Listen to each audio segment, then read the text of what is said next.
అంగన్వాడీలు తమ న్యాయమైన సమస్యలు పరిష్కరించాలని, అదేవిధంగా ఎన్నికల సందర్భంలో ఆనాటి ప్రతిపక్ష నేతగా ఉన్నటువంటి జగన్మోహన్ రెడ్డి గారు తెలంగాణ కన్నా 1000 రూపాయల వేతనాన్ని పెంచుతామని ఇచ్చినటువంటి హామీని అమలు చేయాలని సమ్మె చేస్తూ ఉన్నారు. ఈ సమ్మెను విచ్ఛిన్నం చేయాలనుకుని ఉన్నటువంటి ఉత్సాహం అంగన్వాడీల సమస్యలు పరిష్కరించడంలో ఏమాత్రం ఈ ప్రభుత్వం చూపించడం లేదు.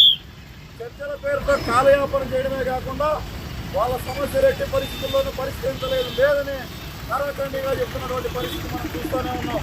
ముఖ్యంగా లబ్ధిదారులకి నాణ్యమైనటువంటి పౌష్టికాహారం సరఫరా చేయాలని, అదేవిధంగా వైఎస్ఆర్ సంపూర్ణ పోషణకు సంబంధించినటువంటి మెనూ ఛార్జీలు పెంచాలని చెప్పి డిమాండ్లను అసలు పట్టించుకోలేదు.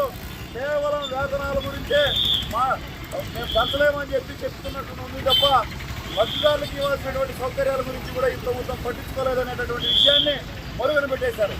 కొన్ని వాళ్ళకి వయో పరిమితిని సరళిస్తూ ఇచ్చినటువంటి ఒకే ఒక్క జీవో తప్ప ఏ సమస్యలు పరిష్కారం కాలేదు. ఇది కాకుండా మంత్రులు 10 రకాల సమస్యలు పరిష్కారం చేసినామని చెప్పి అబద్ధాలు చెప్తూ ఈరోజు అంగన్వాడీలని నిర్దాక్షిణ్యంగా తొలగించేస్తాము, టర్మినేట్ చేస్తామని చెప్పే పేరుతో బెదిరించి పాల్పడుతున్నారు. ఈ నేపథ్యంలో ప్రతి సోమవారం జగనన్నకు చెబుదామనేటటువంటి కార్యక్రమం ఈ రాష్ట్ర ప్రభుత్వం నిర్వహిస్తూ ఉంది. ఈ పేరుతో రాష్ట్ర వ్యాప్తంగా కోటి సంతకాలను సేకరించుకొని జగనన్నకు చెబుదామని చెప్పి విజయవాడకు బయటైనటువంటి అంగన్వాడీ మహిళలను ఈరోజు నిర్దాక్షిణ్యంగా ఎక్కడికక్కడ అరెస్టులు చేపించి పోలీసులను ఉద్యోగులకి దాడులు చేపించడం అంటే ఈ ప్రభుత్వం ప్రజాస్వామ్యానికి ఏమాత్రం విలువించిందో మనకు అర్థమవుతా ఉంది. జగనన్నకు చెబుదామని మీరే చెప్తారు, జగనన్నకు చెబుదామని వస్తే అక్రమ అరెస్టులు చేపిస్తారు. ఇదేమి దుర్మార్గం. అంగన్వాడీల సమస్యలు వెంటనే పరిష్కరించాలి. లేని పక్షంలో ఈ ప్రభుత్వాన్ని ఖచ్చితంగా గోరి కట్టడానికి అంగన్వాడీలే సిద్ధమవుతారు. ఎప్పటికే వామపక్ష పార్టీలు కూడా ఇన్వాల్వ్ అయినాయి. అవసరమైతే రాష్ట్ర బంధు కూడా పోవాల్సినటువంటి పరిస్థితి వస్తుంది. అంత దూరం పోకుండా ఈ ప్రభుత్వం అంగన్వాడీల సమస్యలు పరిష్కరించాలని 40 రోజులుగా నిరవధిక సమ్మె చేస్తున్న వారి కోరికలు, న్యాయమైన కోరికలు తీర్చాలని నిరవధిక నిరాహార దీక్ష చేస్తున్నటువంటి కార్మిక నాయకులను బలవంతంగా హాస్పిటల్కు తీసుకుపోవడమే కాకుండా ఈరోజు నిర్బంధ విధానాన్ని ప్రయోగించి టెంటును పెరికివేయడము, అదేవిధంగా కరెంటు ఇతర సరఫరాలని ఆపేసి అర్ధరాత్రి 3 గంటలకు మహిళలందరినీ కూడా సుదూర ప్రాంతాలకు తీసుకొని పోయి అరెస్ట్ చేయడం అనేది తీవ్రంగా ఖండిస్తూ ఉన్నాం. దాదాపు 100-150 కిలోమీటర్ల దూరం మహిళలను చెప్పా పెట్టకుండా తీసుకొని పోయి ఈ ఉద్యమాన్ని అణచాలని చూస్తున్నటువంటి జగన్మోహన్ రెడ్డి ఇకనైనా కళ్ళు తెరవాలని డిమాండ్ చేస్తున్నాం. ఎందుకంటే అంగన్వాడీల న్యాయమైన కోరికలు పరిష్కరించడం చేతగాక జనాలను కలుసుకోలేనటువంటి సీఎం జగన్మోహన్ రెడ్డి అంగన్వాడీల ఉద్యమం పైన కూడా తీవ్రమైన ఉక్కుపాతాన్ని పెట్టి అణిచివేయాలని చూస్తూ ఉన్నాడు.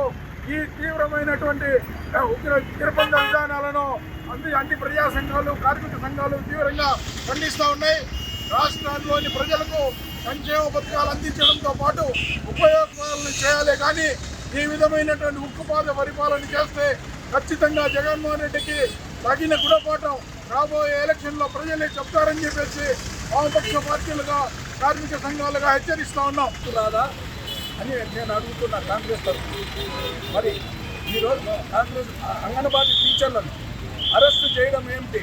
వాళ్ళ వేతనాలు ఎందుకు నువ్వు చెప్పిన మాట ఎందుకు నిలబెట్టుకోలేకుండా ఈరోజు మేము అందరం కలిసి సిపిఎం, సిపిఐ అన్ని మద్దతు, కాంగ్రెస్ పార్టీ అన్నీ కూడా కలిసి మద్దతుగా మేము ప్రకటించి మనోవేదన అంగన్వాడీలకు మేము ప్రకటించి ఎంతవరకైనా దీన్ని తీసుకెళ్లేదానికి సిద్ధంగా ఉన్నాము.